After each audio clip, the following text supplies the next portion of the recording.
नमस्कार दोस्तों। तो इस वीडियो में हमने नवी कक्षा की एनसीईआरटी की किताब की प्रश्नावली 8.2 के प्रश्न क्रमांक 5, 6 और 7 लिए हुए हैं। इन सभी प्रश्नों को हम यहाँ पर हल करेंगे। तो पांचवा प्रश्न जो है उसमें ABCD एक समांतर चतुर्भुज है। तो अगर ये समांतर चतुर्भुज है मतलब कि AB बराबर है DC के और साथ ही साथ AB जो है वो समांतर है DC के और साथ ही साथ AD बराबर होगा BC के और AD समांतर होगी BC के। ठीक है। और इन्होंने कहा है कि E और F क्रमशः भुजा AB और CD के मध्य बिंदु है।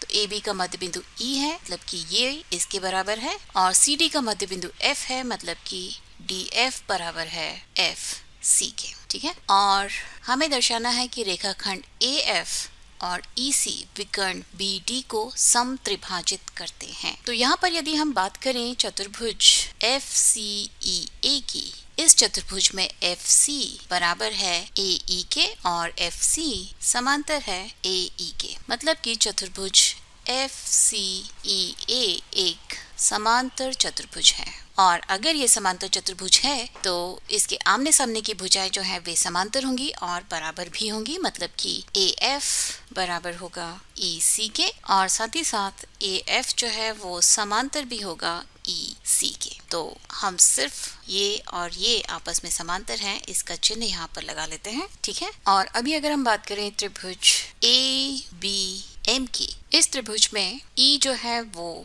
AB का मध्य बिंदु है और EN समांतर है AM के। मतलब कि PN बराबर होगा MN के, क्योंकि किसी भी त्रिभुज में एक भुजा के मध्य बिंदु से दूसरी भुजा के समांतर खींची हुई रेखा तीसरी भुजा को समद्विभाजित करती है। मतलब कि बिंदु N जो है वो BM को समद्विभाजित करता है या आप कह सकते हैं कि BN बराबर है NM के। और अभी अगर हम बात करें त्रिभुज DNC की, इसमें F जो है वो DC का मध्य बिंदु है और MF समांतर है NC के। तो यहाँ पर फिर से आप मध्य बिंदु प्रमेय का इस्तेमाल कर सकते हैं और कह सकते हैं कि त्रिभुज TCN में DC के मध्य बिंदु F से CN के समांतर खींची हुई रेखा FM भुजा DN को समविभाजित करेगी या M जो है उसका मध्य बिंदु होगा या आप कह सकते हैं कि DM जो है वो बराबर होगा MN के। ये भी आप मिड पॉइंट थ्योरम के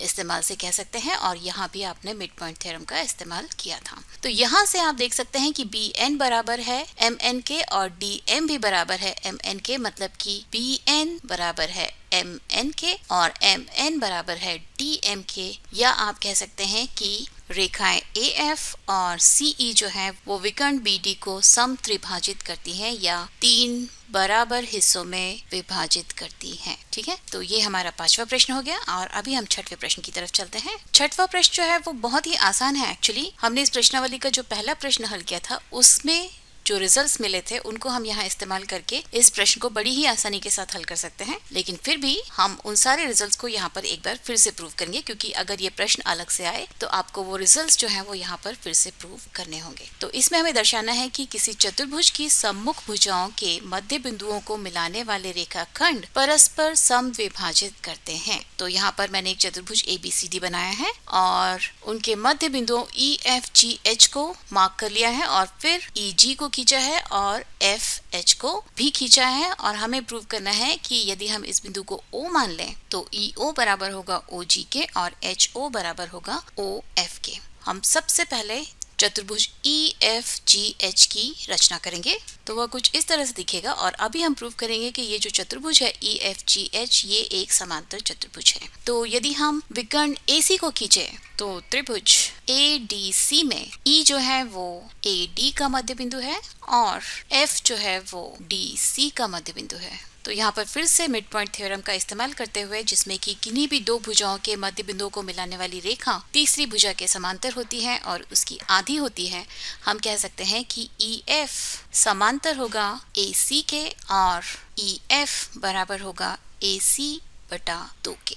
और उसी प्रकार से यदि हम बात करें त्रिभुज ABC की, इसमें भी H जो है वो AB का मध्य बिंदु है और G जो है वो BC का मध्य बिंदु है। मतलब कि मध्य बिंदु प्रमेय का इस्तेमाल करके आप कह सकते हैं कि HG जो है वो समांतर होगा AC के और साथ ही साथ HG जो है वो AC का आधा होगा। तो यहाँ से आप देख सकते हैं कि इस चतुर्भुज EFGH में EF बराबर है HG के और साथ ही साथ EF जो है वो समांतर भी है HG के, मतलब कि चतुर्भुज EFGH एक समांतर चतुर्भुज है। और अगर ये समांतर चतुर्भुज है तो इसके आमने सामने की भुजाएं बराबर होंगी। EF बराबर है HG के, वो हमने प्रूव कर दिया है, और EH जो है वो भी FG के बराबर होगा, क्योंकि समांतर चतुर्भुज में आमने सामने की भुजाएं जो हैं वो बराबर होती हैं।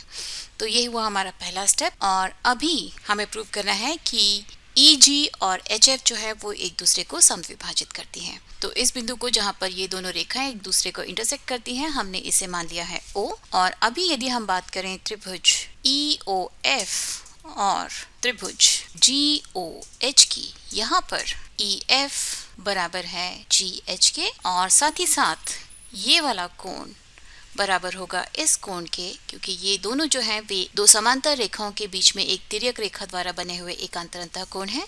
तो आप लिख सकते हैं कि कोण OFE बराबर है कोण OHG के, और साथ ही साथ ये वाला कोण बराबर होगा इस कोण के। ये दोनों भी दो समांतर रेखाओं के बीच एक तिर्यक रेखा द्वारा बने हुए एकांतर अंतः कोण है, या आप कह सकते हैं कि कोण OEF बराबर होगा कोण OGH के। तो यहाँ से कोण भुजा कोण सर्वांग समता के उपयोग से आप कह सकते हैं कि त्रिभुज EOF और त्रिभुज GOH ये दोनों सर्वांग सम है।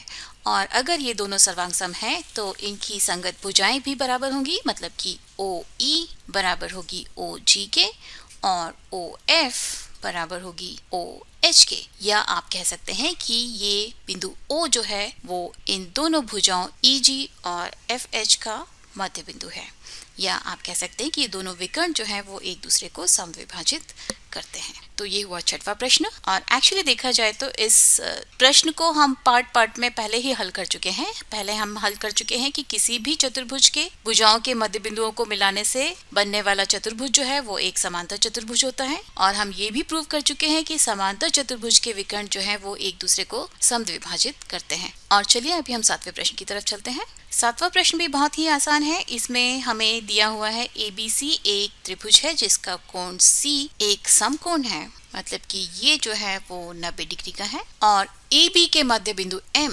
अगर M AB का मध्य बिंदु है मतलब कि AM बराबर है BM के, इससे होकर BC के समांतर एक रेखा AC को D पर प्रतिच्छेद करती है, मतलब कि MD जो है BC के समांतर है। ठीक है, और हमें क्या दर्शाना है? हमें दर्शाना है कि D भुजा AC का मध्य बिंदु है। ये जो है मिड पॉइंट थ्योरम या मध्य बिंदु प्रमेय का सीधा इस्तेमाल है, जिसमें किसी एक त्रिभुज की एक भुजा के मध्य बिंदु से दूसरी भुजा के समांतर खींची हुई रेखा जो है वो तीसरी भुजा को समद्विभाजित करती है, मतलब कि D जो है वो AC का मध्य बिंदु होगा। तो आप इसे लिख सकते हैं, त्रिभुज ABC में बिंदु M भुजा AB का मध्य बिंदु है और MD समांतर है BC के, मतलब कि D जो है AC का मध्य बिंदु होगा। ये हमने मध्य बिंदु प्रमेय के इस्तेमाल से, मिड पॉइंट थ्योरम के इस्तेमाल से कहा है। और दूसरे पॉइंट में हमें प्रूव करना है कि MD परपेंडिकुलर है AC के। तो यहाँ पर चूंकि MD समांतर है BC के, मतलब कि कोण BCA बराबर होगा कोण MDA के, क्योंकि ये दोनों कोण जो है वो एक तिर्यक रेखा द्वारा दो समांतर रेखाओं के एक ही तरफ के बने हुए कोण हैं।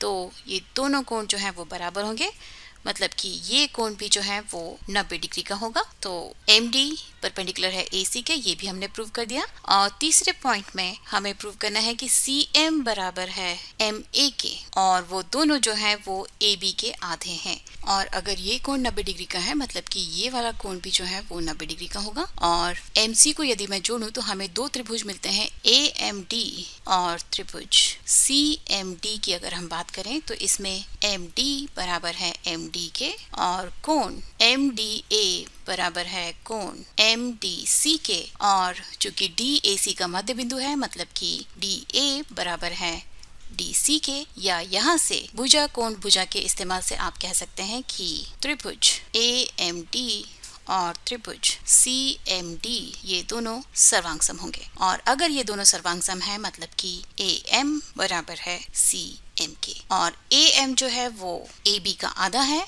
तो CM भी जो है वो AB का आधा होगा। इस तरह से हम इस तीसरे पॉइंट को भी प्रूव कर सकते हैं। तो इस वीडियो के लिए सिर्फ इतना ही, और नवी कक्षा के और भी नए टॉपिक्स के लिए आप मैथ स्मार्ट हिंदी को देखते रहिए, उसे सब्सक्राइब कीजिए और नोटिफिकेशन बेल बजाना मत भूलिए, क्योंकि तभी आपको पता चलेगा कि मेरा अगला वीडियो कब आने वाला है। तब तक के लिए नमस्कार।